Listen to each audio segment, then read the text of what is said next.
बिस्मिल्लाहिर्रहमानिर्रहीम, अस्सलाम वालेकुम। उम्मीद है तमाम देखने और सुनने वाले ठीक ठाक होंगे। इस वक्त तो मैं ओकाड़ा में ही मौजूद हूँ, लेकिन जाने लगा हूँ लाहौर। फाइनली लाहौर जाने का भी टाइम आ गया है। लाहौर से भी मुझे काफ़ी इनविटेशंस आए हुए हैं, लेकिन जाने का टाइम नहीं मिल सका। बस आपको पता है कि जब से वापस आया हूँ तो लोगों का मिलना जुलना, उसके बाद मैं कराची गया, कराची से आकर इस्लामाबाद चला गया, तो बस टाइम नहीं मिल रहा था। लाहौर से जो है वो मुझे पीटीवी होम दोस्त बाप भी इंटरव्यूज़ करने वाले, उनका भी बार बार जो है वो मैसेजेस आ रहे थे और कॉल्स भी आई हैं। उसके अलावा भी काफ़ी दोस्त अब आप जो है वो वहाँ से मिलने वाले हैं। तो मैंने अब फाइनली जो है वो प्लान कर लिया है कि लाहौर का भी चक्कर लगा लूँ। वैसे भी जो सबसे ज़्यादा यानी जो मेरा चक्कर लगता है वो लाहौर का ही लगता है। एक तो ये है कि ओकाड़ा से लाहौर करीब है इस्लामाबाद और कराची की निस्बत, और आपको पता है कि पाकिस्तान का दूसरा बड़ा शहर भी है। तो मैंने कहा कि अब जो है लाजमन लाहौर का चक्कर बनता है। और वैसे भी यानी कि मैं उतरा तो लाहौर ही था, लेकिन तब तो बस उतरा था और उतर के यानी कि घर चला गया था और अगले दिन उकाड़ा आ गया था, तो लाहौर को उस तरह से देख भी नहीं सका। तो अब मैंने कहा कि काफ़ी महीने हो गए लाहौर को देखा नहीं हुआ, थोड़ा सा लाहौर भी देखते हैं। दर नबी पर पड़ा रहूंगा, पड़े ही रहने से काम होगा। कभी तो किस्मत खुलेगी मेरी, कभी तो मेरा सलाम। सीन कुछ इस तरह से है जी कि मैं लाहौर पहुंच चुका हूं, और आप बस पे जब आते हैं तो बस जो है वो आपको उतारती है ठोकर बाईपास पर। यानी इस वक्त जो है वो मैं ठोकर बाईपास पर मौजूद हूं, और जो मेन ठोकर है वो यहाँ से आगे 5 मिनट की मुसाफत पर है। यानी कि अगर मैं पैदल जाऊँ तो 20 मिनट लग जाएंगे, और बस मैं इंतज़ार कर रहा हूँ। एक दोस्त जो है वो मुझे पिक करने आ रहे हैं। मैं जाने लगा हूँ न्यू न्यूज़ पर, वहाँ पर मेरा इंटरव्यू है। ये सामने गाड़ी आ चुकी है, ड्राइवर पिक करने के लिए निकलते हैं। दर नबी पर पड़ा रहूंगा, पड़े ही रहने से काम होगा।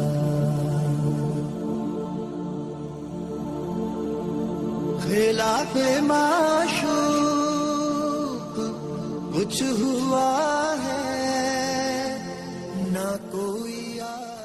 जी सीन कुछ ऐसा है कि नियो के ऑफिस जो है मैं पहुंच चुका हूं। वैसे यहाँ पर पहले भी मैं बहुत मरतबा आया हुआ हूँ। ये नियो और लाहौर रंग का जो ऑफिस है ये एक ही है। इसके अंदर लाहौर रंग की ट्रांसमिशन भी चलती है, नियो की ट्रांसमिशन भी चलती है, और लाहौर रंग पर जो है वो मैं पहले बहुत मरतबा आया हुआ हूँ। अंदर चलते हैं। से काम होगा, खिलाफ माशूक।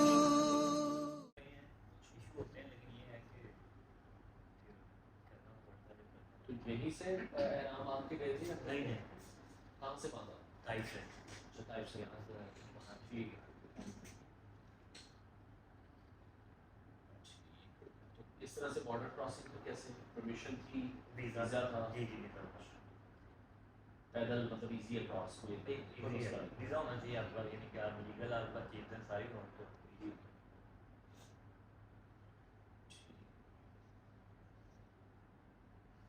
मतलब किसी भी चीज़ की सवारी की आपने? नहीं नहीं सॉरी, और कहाँ से शुरू किया था? मैंने उकाड़ा से। उकाड़ा से शुरू, उकाड़ा से बलूचिस्तान, उकाड़ा से बलूचिस्तान क्या रूट लिया? उकाड़ा साहिवाल, हरप्पा, खानेवाल, मियाँ चंदू, मुल्तान, आगे फिर मुजफ्फरगढ़, डेरा गाजी खान, फोर्ट मंगलू, रखनी, डोरा लाई। तो वहाँ से पाकिस्तान शुरू हो जाता है, फिर आगे बच्चे के डाकू नहीं मिले? नहीं शुक्र है अल्लाह के। बड़ी बात है। वैसे उन्होंने सिक्योरिटी दी हुई थी, लेकिन वैसे मैंने महसूस किया है कि अब उस तरह से नहीं है। नहीं है। सीन कुछ ऐसा है जी कि न्यू पर मेरा इंटरव्यू हो चुका है, और वहाँ से न्यू से फ्री होने के बाद यहाँ करीब ही मैं आया हूँ। हमारी एक बहन है, उन्होंने इनवाइट किया हुआ है, और उन्होंने यहाँ पर अपनी टूरिज़्म की कंपनी खोली है, तो मैं आया हूँ ज़रा उनके पास। और इस वक्त हूँ जी मैं हफीज़ सेंटर के करीब करीब, चलते हैं।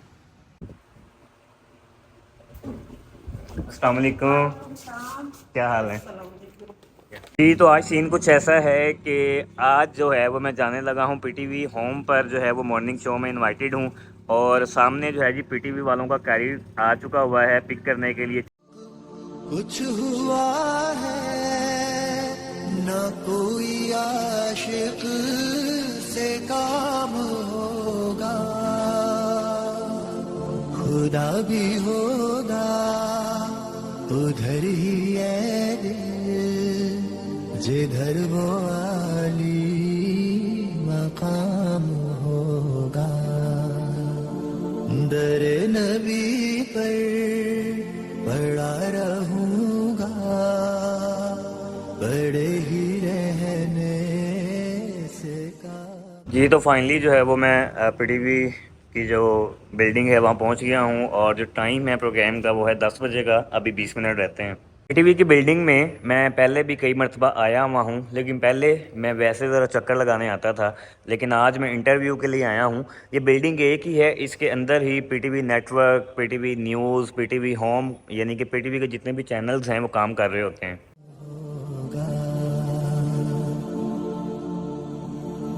किए ही जाऊंगा अर्ज़े मतलब, मिलेगा जब तक ना दिल का मतलब। किए ही जाऊंगा अर्ज़े मतलब, मिलेगा जब तक ना दिल का मतलब। ये मेकअप तो वैसे लड़कियों को ही जचता है, और लेकिन ये है कि जब आप इस तरह के प्रोग्राम में आते हैं तो हल्की सी बफिंग जो है, हल्का सा, यानी कि कोई आपको भी सेटमेंट करते हैं, तो हल्का सा उन्होंने जो है जी वो सेटमेंट कर दिया है। बस अब अंदर स्टूडियो में जाने लगा हूँ। Welcome back from the break viewers. जुम्मे का बाबरकत दिन है और एक बहुत ही ब्रिलियंट यंग मैन आज हमारे साथ हैं। इनको इंट्रोड्यूस कराते हुए मेरा मुस्कुराहट इसलिए नहीं रुक रही व्यूअर्स, क्योंकि इन्होंने एक ऐसा काम किया है जो एक इंस्पिरेशन है बहुत से लोगों के लिए। और वही वाली बात है व्यूअर्स कि जब इंसान की नीयत अच्छी हो और इंसान कोई पॉजिटिव गोल रखे, स्पेशली रब की राह में, तो अल्लाह ताला उसको कामयाबी से ही नवाजते हैं। और जो मुश्किलात भी होती हैं उस जर्नी में या जो भी आप करना चाहते हैं, उनको भी, उनमें से भी अल्लाह ताला आपको बड़े अच्छे बड़े खूबसूरत अंदाज से निकाल लेते हैं। आज हम उस्मान अरशद से आपकी मुलाकात कराएंगे, जिन्होंने हज किया 2023 में वॉक करके। इन्होंने चल के उकाड़ा पाकिस्तान से मक्का तक का सफ़र मुकम्मल किया। आइए मुलाकात करते हैं उस्मान से। अस्सलाम वालेकुम उस्मान। वालेकुम अस्सलाम। बेटा बहुत मुबारक हो। खैर मुबारक। बहुत बहुत मुबारक हो। अल्लाह आपको खुश रखे, आपको ज़िंदगी दे। कैसे मतलब how did this whole thing start? ये शुरू कैसे हुआ सारा मामला? एक मुसलमान होने के नाते तो हर इंसान की ख्वाहिश होती है कि वो मक्का मुकर्रमा मदीना मुनव्वरा एक बार लाजमी जाए। मुझे पैदल चलने का भी बड़ा शौक़ है। इससे पहले मैंने 2021 में उकाड़ा से पाकिस्तान चाइना बॉर्डर तक पुरअमन पाकिस्तान के लिए पैदल सफ़र किया था। उसके बाद फिर मैंने इरादा किया कि इंशाल्लाह अब मैं पैदल हज करने जाऊंगा, और मैंने इस पर 8-9 माह होमवर्क किया। होमवर्क में ये शामिल था कि इसमें किन किन ममालिक से मुझे गुजर कर जाना है, किन किन मुश्किलात का मुझे सामना होगा। नहीं समझाते अब, अच्छा ठीक है, बट जब फिर मतलब बट ये आप कैसे से प्री प्लान कैसे कर सकते हैं इस चीज़ को? क्योंकि देखो वॉक अक्रॉस करना बॉर्डर में और एक्चुअली जहाज़ से जाना या किसी व्हीकल पे जाना बड़ी मुख्तलिफ चीज़ होती है। तो क्या रूल्स फ़र्क होते हैं वॉकिंग अक्रॉस के? रूल्स कुछ ज़्यादा फ़र्क नहीं होता। अब अगर आप बाई एयर जाते हैं तो उसमें भी यानी कि आपको पासपोर्ट और वीज़ा चाहिए होता है। जब आप पैदल जाते हैं बहुत सारे लोग ये समझ रहे होते हैं कि शायद इसमें पासपोर्ट या वीज़ा नहीं चाहिए। मैं ये क्लियर करना चाहती हूँ, आई अंडरस्टैंड। हाँ जी, लेकिन इसमें भी आपको पासपोर्ट और वीज़ा चाहिए होता है। यानी कि आप किसी भी कंट्री में जाएँ, आप जिस वे से मर्ज़ी रहें, लेकिन आप पासपोर्ट और वीज़ा के बगैर उसमें दाखिल नहीं हो सकते। और दूसरा, लोग ये भी समझते हैं कि शायद पैदल जाएंगे तो खर्चा कम आएगा, लेकिन आप जब पैदल जाते हैं तो उसमें खर्चा ज़्यादा आता है, क्योंकि बाई एयर तो आप 4 घंटे में पहुंच जाते हैं सऊदी अरेबिया। ये देखिए व्यूअर्स, साथ साथ हम तस्वीरें भी दिखा रहे हैं। लेकिन जब आप पैदल जाते हैं, जैसे मुझे 6 माह और 13 दिन लगे हैं, तो उसमें आपने खाना है, पीना है, होटल्स के अंदर स्टे करना है, आपको वीज़े चाहिए, हर चीज़ चाहिए, तो उसमें खर्चा ज़्यादा आता है। बट बेटा आपने जब इस टाइप की जर्नी करनी होती है तो मतलब 6-6.5 महीने अपनी फैमिली से दूर रहना, सारा कुछ, इसके बारे में कुछ बताओगे? फैमिली चूँकि अल्हम्दुलिल्लाह मेरी शुरू से बड़ी सपोर्टिव है। आपको पता ही है कि ज़िंदगी में जब इंसान ने कुछ करना होता है तो उसको कोई ना कोई स्टेप लेना पड़ता है। भाई बच्चा आपकी एज का बच्चा जब कहता है मैं 2 हफ्ते के लिए कहीं जा रहा हूँ, तो उस पर एक तमाशा खड़ा हो जाता है घर में। मतलब देखें, माँ बाप घर वाले तो होते हैं ना कि महफूज रहेगा, ठीक होगा, वॉक करके जा रहे हैं, हज़ार चीज़ें हो सकती हैं। बिल्कुल ऐसे ही है। इवन कि जब हम यानी कि घर से निकलते हैं, हमने मतलब कि 2-3 घंटे बाद भी वापस आना होता है, तो देर हो जाए तो घर से फ़ोन तो आने लग जाते हैं। लेकिन इस सफ़र के दौरान मेरी रोज़ाना माँ जी से 3-4 मरतबा दिन में बात होती थी। कोई ऐसा दिन नहीं गुजरता था जिस दिन मैं बात नहीं करता था। और डिफरेंट ममालिक में तो मोबाइल्स का भी मसला हो जाता मोबाइल्स का मसला होता है, लेकिन ये है कि जैसे आप दूसरे कंट्री में इंटर होते हैं तो उसमें फिर वहाँ की सिम लेकर और वहाँ का यानी कि पैकेज लगाकर तो फिर वो यानी कि पीछे से कनेक्टेड रहते हैं। ठीक है, क्योंकि अभी आप देख रहे हैं व्यूअर्स जिस तरह सहरा में ये चल रहे हैं। अच्छा, ये साथ आपके ट्रॉली क्या चीज़ थी ये ट्रॉली है। एक्चुअल में यूएई के अंदर जाकर गर्मी वहाँ पे बहुत ज़्यादा हो गई थी और वहाँ पर पानी ज़्यादा चाहिए था, तो पानी ज़्यादा चाहिए था इसलिए ट्रॉली ले ली थी ताकि सामान कैरी करने में आसानी हो। इससे पहले मैंने बैग शोल्डर्स पे कैरी किया हुआ था, उसका वेट भी तकरीबन कोई 24-25 kg था, लेकिन अब सामान इससे भी ज़्यादा बढ़ रहा था। उस वजह से फिर कैंप भी साथ था, सोने का और सारा पानी वगैरह, तो इसलिए ट्रॉली ले ली ताकि सामान ज़्यादा है, कैरी करने में आसानी रहेगी। Wow, very very smart by the way. और पाकिस्तान का झंडा लहराता रहा जी ऑल थ्रू। जी ऑल थ्रू पाकिस्तान का झंडा साथ रहा। अच्छा, अब शुरू से लेके एंड तक बताओ। मैंने यानी 1 अक्टूबर 2022 को जैसे अपना सफ़र शुरू किया तो पहला दिन ही था, गर्मी बहुत ज़्यादा थी, सफ़र बड़ा लंबा था। जब आप इतने लंबे सफ़र पर निकलते हैं तो बहुत सारी चीज़ें आपके जहन में होती हैं, लेकिन ये है कि आपको मेंटली और फिज़िकली तैयार रहना पड़ता है। तो पहली मुश्किल बलूचिस्तान के अंदर ही मुझे पेश आई। मेरा बैग था छोटा सा जिसके अंदर सारे ज़रूरी डॉक्यूमेंट्स थे जो कि गिर गया। मेरे लिए वो बहुत ज़्यादा डिस्टर्बिंग मोमेंट था। उसमें मेरा पासपोर्ट, ईरान का वीज़ा, तो मैं बड़ा परेशान था। लेकिन ये है कि एक दिन मैंने सफ़र भी नहीं किया, उसके बाद अब्बू जी ने मुझे काफ़ी समझाया और मैंने भी अल्लाह पे यकीन रखते हुए अपना सफ़र आगे बढ़ा शुरू कर दिया। क्योंकि बेटा पता है, जब बुलावा आता है ना तो फिर कोई चीज़ आपको रोक नहीं सकती। इसमें कोई शक नहीं है। फिर ये है कि मैं सफ़र आगे करता रहा। इवन के बहुत सारे लोग मुझे कहते थे कि आपके पास आपकी चीज़ें नहीं, आप आगे कैसे जा रहे हैं। तो लेकिन ये है कि अल्हम्दुलिल्लाह 9 दिन के बाद मुझे मेरी सारी चीज़ें वापस मिल गई। कैसे? मेरे लिए भी ये किसी मुआवजे से कम नहीं था। वहाँ पे मैंने पोस्ट लगा दी थी क्योंकि मेरा सामान गिर गया था। तो वहाँ पे एक डॉक्टर साहब थे, उनके पास एक पेशेंट गए, उनके हाथ में मेरा पासपोर्ट और 2-4 और चीज़ें थीं। फिर वो डॉक्टर साहब ने उस बंदे को पैसे भी दिए, उन्हें कहा कि बाकी सामान भी ला कर दो और पैसे भी दूंगा। उन्होंने सारा सामान मेरा इकट्ठा किया और पीछे मैं तो आगे चला गया था, उन्होंने फिर पीछे मुझे वहाँ तक पहुँचाया सामान। तो वो मैं बड़ा खुश हुआ। मुझे तो ऐसे ही था कि ये कोई मौजज़ा है, क्योंकि इतना छोटा छोटा आपके डॉक्यूमेंट्स जिसके अंदर CNIC है, आपके ATM कार्ड्स हैं, यानी होता है एक्चुअल में ये है कि बाज़ का किसी ऐसे इंसान के हाल लग जाता है जिसको पता नहीं होता कि ये चीज़ें किस काम की हैं। वो समझता है कि ये कोई ऐसी चीज़ें अगर वो फेंक दे या कुछ भी कर दे। मेरा एक दफ़ा वॉलेट चोरी हुआ था एक सेट पे, वाहिद टाइम जब मेरे कभी कोई सेट से कोई चीज़ इस तरह से गायब हुई, और मुझे याद है कि मैं सिर्फ ये कहती रह गई, मैंने कहा पैसे वैसे जिसने जो सब रख लो, मुझे मेरी सिर्फ डॉक्यूमेंट्स दे दो। तो मैं अंडरस्टैंड करती हूँ क्योंकि मुझे नहीं वापस मिला और मैंने एक एक चीज़ फिर से बनाई, एक एक चीज़। तो ये इसी तरह, लेकिन मेरे लिए अल्हम्दुलिल्लाह वो बहुत अच्छा था। उसके बाद ईरान दाखिल हुए। ईरान में सर्दी बहुत ज़्यादा थी और वहाँ पर भी अल्लाह का अल्हम्दुलिल्लाह पूरे सफ़र में जो है वो बड़ा करम रहा। ईरान के अंदर फिर एक जगह पर कैंप लगाया है और अगले दिन बारिश का भी मौसम है। तो ये है कि वहाँ फिर एक शख्स आया है और वो वहाँ से यानी कि चारों तरफ डेजर्ट ही है। इवन के उसके बाद उस शख्स ने जब आकर कहा है कि रोड की दूसरी साइड पे मेरा कमरा है, अब वहाँ पर आकर स्टे करें। यकीन करें कैंप लगाने से पहले वो कमरा नज़र नहीं आया। बाद में करने लगा हूँ कि अल्लाह पर तवक्कल, और जब आप इस तरह के सफ़र में निकलते हैं तो अल्लाह आपके लिए आसानियाँ कैसे पैदा करता है। इतनी सर्दी से उठा के वो शख्स अपने कमरे में लेकर गया, वहाँ जाकर उसने आग जलाकर दी, खाने का बंदोबस्त किया। तो अल्लाह का बड़ा करम रहा अल्हम्दुलिल्लाह। इस रास्ते में बड़े मौजज़े देखे हैं। मैं यही तो कहती हूँ व्यूअर्स, अल्लाह ताला कोई ना कोई वसीला बनाते हैं, उसको रिकग्नाइज़ करना और उस वसीले की भी कदर करना और उससे बढ़ के अल्लाह ताला का हर लम्हे शुक्र अदा करना जिस तरह उस्मान कर रहे हैं। अच्छा बेटा, उसके बाद फिर ईरान से कहाँ गए हम? ईरान से फिर मैं UAE गया और UAE से फिर गर्मी स्टार्ट होगी और UAE के बाद जो है फिर मैं सऊदी अरेबिया दाखिल हुआ। और जब मैं अबू धाबी के बाद ही चला तो मेरी फीलिंग्स तब्दील होना शुरू हो गई थी, क्योंकि मुझे ये था कि अब आगे सऊदी अरब का बॉर्डर आ रहा है, वो सरजमीन करीब आ रही है। जब वहाँ दाखिल हुआ तो मेरी खुशी, अब मुझे ये हो गया कि अब मैं दाखिल हो गया हूँ। अभी वहाँ से भी मक्का 1520 किलोमीटर्स रहता था। तो ये है कि आपको पता नहीं होता कि अगले लम्हे क्या होना है। तो मुझे ये था कि अल्हम्दुलिल्लाह मैं दाखिल हो गया हूँ, अब कुछ भी अगर हो जाता है तो मुझे दुख नहीं होगा। एटलीस्ट मुझे ये है कि मैं उस सरज़मीन पे दाखिल हो गया हूँ। लेकिन अल्लाह का शुक्र है, बड़ा करम रहा। रमज़ान भी आया। फिर रमज़ान में ये किया कि दिन में रोज़ा रख के डेज़र्ट के अंदर ही कैंप लगा के गर्मी में स्टे किया हुआ है। है। क्योंकि रोज़े के साथ तो सफ़र नहीं कर सकते थे, और फिर रमज़ान में रात को सफ़र करते थे। रात को सफ़र किया, फिर अल्हम्दुलिल्लाह रमज़ान के एंड में ही 13 अप्रैल 2023 को मैं मक्का मुकरमा पहुँच गया। अच्छा, जब पहला कदम रखा मक्का के अंदर, मुझे उसके बारे में बताओ। वो जो एक पहला मोमेंट जब आप देखते हो, एक तो वो होता है ना, और एक होता है जब आप कदम रखते थे और कहते हो आई एम हियर। मैं तो बहुत ज़्यादा खुश था। एक्चुअल में कुछ लोग रो पड़ते हैं, लेकिन मैं खुश था क्योंकि मेरी जर्नी बहुत लंबी थी। मैं 6 माह 13 दिन के बाद पहुंचा था, तो मैं पहले दिन तो नहीं रोया। मैं बड़ा खुश था, रब का बड़ा शुक्र अदा किया। जो दुआएं मांगनी थी सारी दुआएं मांगी, घर वालों को बताया पहुंच गया हूं।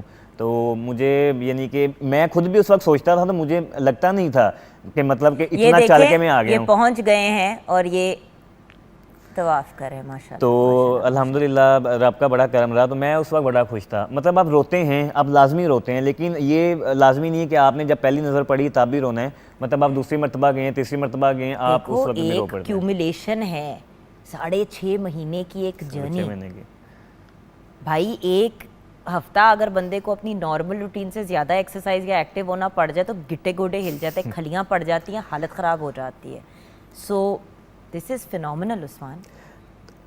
शुरू में तो मेरे भी अकेले क्यों निकले? किसी को साथ नहीं सोचा कि लेके चलो? एक्चुअल में मतलब मैं ये कॉन्स्टेंटली सोच रही हूँ कि देखो ऐसी जर्नी पे बंदा सोचता है कि यार कोई साथी, कोई तो इंसान साथ हो।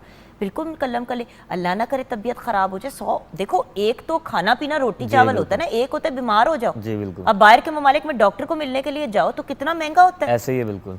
और तो कोई ऐसी बीमारी, कोई ऐसा इशू फेस किया बेटे? मुझे पहले दिन ही सिर्फ मेरी तबीयत नासाज हुई थी, उसके बाद अल्हम्दुलिल्लाह मेरी तबीयत ठीक रही। कितनी देर वॉक करते थे? मैं वॉक दिन में 11-12 घंटे, मतलब मैक्सिमम इस जर्नी के दौरान मैंने जो सबसे ज़्यादा वॉक की है वो 62 किलोमीटर्स की है एक दिन में। एक दिन में? एक दिन में मैक्सिमम 62 किलोमीटर्स की है। बाकी फिर ऑलमोस्ट 30 माइल्स। ठीक है। तो 35-40 किलोमीटर डिफरेंट, ये मतलब डिपेंड करता था आपने स्टे कहाँ पे करना है। या कभी कभी तबीयत साथ ज़्यादा दे दिया तो सफ़र ज़्यादा कर लिया, या गर्मी ज़्यादा है तो सफ़र कम हो गया। बट बेटे, खाने पीने का क्या लोग भी सब हेल्प आउट करते थे? जिस तरह एक बंदे का तो आपने बताया, जी। बट क्योंकि अब आप अगर जहाँ पे पैसे सेव हो सकता है बंदा कोशिश तो करे ना करने की। बिल्कुल, इस सफ़र के दौरान लोगों ने जितना सपोर्ट किया है उसका कोई अंदाज़ा नहीं है। एक्चुअल में ये यूएई का जो डेज़र्ट है या सऊदी अरेबिया का जितना बड़ा डेज़र्ट है, उसमें हमारे पाकिस्तानी कम्युनिटी वहाँ पे बहुत ज़्यादा है। और वहाँ पे जो ट्रक चलाने वाले हमारे पाकिस्तानी ड्राइवर्स हैं, वो रुक रुक के कोई चाय बनाकर दे रहा है, कोई खाना बनाकर दे रहा है, जिसकी वजह से वो डेज़र्ट महसूस ही नहीं हुआ। वगरना अगर वो लोग शायद ना रुकते तो वो सफ़र शायद इतना लंबा करना बहुत मुश्किल हो जाता। अफोर्ड कैसे किया बेटे? अफोर्ड, देखो you are a young person. जी जी। इतनी बड़ी लाखों मिलियंस ऑफ रुपीस का खर्चा कोई आसान काम नहीं होता। मैं स्टूडेंट भी हूँ, लेकिन साथ में डिजिटल मार्केटिंग भी करता हूँ। तो यानी कि पैसे भी खुद कमाए? जी जी, पैसे मैं खुद भी ये नहीं है कि अब्बू अम्मी और घर वालों ने दिए, आपने खुद किया? जी जी, मैं खुद भी करता हूँ, और कभी अगर जरूरत पड़ जाए तो डेफिनेटली घर वाले भी सपोर्ट करते हैं, लेकिन मैं खुद अर्न करता हूँ। अल्हम्दुलिल्लाह मैंने पैसे इकट्ठे किए हुए थे। मतलब इस पे पहले मैंने सारा होमवर्क किया। मुझे आइडिया था कि 2 मिलियन प्लस खर्चा होना है। होमवर्क के बगैर मैं नहीं निकला। लेकिन उससे ज़्यादा हुआ होगा। उससे 2 मिलियन प्लस ही खर्चा हुआ है। यानी सारी तैयारी करके मैं गया। जब आप इस तरह की तैयारी करते हैं उसमें 19-20 का फ़र्क तो आ जाता है, क्योंकि एग्जैक्ट कोई भी चीज़ तो आप पहले कैलकुलेट नहीं कर सकते हैं। तो 2 मिलियन प्लस ही खर्चा हुआ। मैंने पैसे इकट्ठे किए। मैं इस्लामाबाद भी गया, बिलावल साहब से मुलाकात भी की थी, बड़ा कुछ किया जितना मैं कर सकता था करके, अपना होमवर्क मुकम्मल करके उसके बाद मैंने सफ़र शुरू किया था। और इस सफ़र में जैसे आपने कहा कि किसी को साथ लेकर नहीं चले, एक्चुअल में सफ़र एक ऐसी चीज़ है कि उसमें आप तो पूरे पाकिस्तान को साथ लेके चल रहे थे, आप हमारा फ्लैग कैरी कर रहे थे, बट मैंने कहा एक कोई साथी, कोई फ्रेंड, कोई कंपेनियन, भाई बहन कोई होना चाहिए। लेकिन ये है कि सफ़र में जब तक आपके हममिजाज बंदा ना हो आप सफ़र नहीं कर सकते हैं। बिल्कुल। और ये इस तरह का सफ़र है, इसमें लोग बहुत सारे कहते हैं कि हमने साथ जाना है, लेकिन अगर 2 दिन बाद उनका भट्टा बैठ गया तो आपकी सारी जर्नी रह जाएगी। आपने खुद जवाब दे दिया। तो मसला ये है, तो वो इसलिए किसी शख्स का पता नहीं है। अब वो कहे जी पहले दिन मैंने साइबर स्टे किया है, वो कहे जी कि मैं तो पहले दिन था नहीं। लेकिन उस्मान देखो ना, एक मेरी रिक्वेस्ट है यहाँ पे इस सेगमेंट को क्लोज करते हुए, बेटे नेक्स्ट टाइम जाओ अपने साथ लोग तो लेके जाओ। देखो अब आपने कर लिया, जी मैम, आपने हज पूरा कर लिया, फर्ज तो एक हज, जी जी, उसके बाद आपने जो भी करना है, जी जी, राइट, वो आप सब आपके लिए करें। तो अब मैं ये कहूंगी कि लोगों को ट्रेन करके साथ लेके जाओ इंशाल्लाह। और क्योंकि बहुत से ऐसे लोग हैं जो अरबईन वगैरह पैदल जाते हैं, बिल्कुल सो द पॉइंट इज इतना खूबसूरत और इतना ब्रिलियंट काम आपने किया है, व्हाई नॉट कंटिन्यू दिस।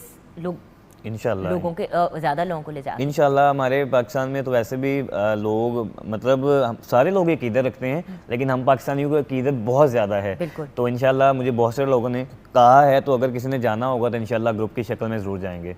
बेटे आपको बहुत बहुत मुबारक। खैर मुबारक है। हज की तो मुबारक अपनी जगह, खैर मुबारक। मतलब अब तो बेसिकली आप अलहाज उस्मान अशरफ हैं, माशाल्लाह। और बहुत शुक्रिया। देखिए व्यूअर्स, राइट एज पे देखिए हज की तो कोई राइट एज नहीं होती, आप कभी भी जा सकते हैं, बिल्कुल। लेकिन बात यह है कि जब इस एज पे, जब आप यंग एज पे जाते हैं तो आप जा भी सकते हैं, आप उस एक्सपीरियंस को मज़ीद और इन्जॉय करते हैं क्योंकि आप में एनर्जी होती है। तो ये जो एक कॉन्सेप्ट है ना कि सिर्फ एक सर्टन एज पे पहुंच के हज पे जाना चाहिए, ये बात प्रूव की है उस्मान ने कि यंगर ईयर्स में आप जाएं और उसके बाद फिर आप और लोगों के लिए आसानियां पैदा करें। बिल्कुल ऐसे ही सो है। ब्लेस यू बेटा, खुश बहुत रहो, शुक्रिया। आबाद रहो, you make us very very proud. जज़ाकल्लाह। पूरे पाकिस्तान टेलीविजन नेटवर्क की तरफ से, स्टेट की तरफ से आपको बहुत बहुत मुबारक हो खैर बेटे। मुबारक, बहुत शुक्रिया।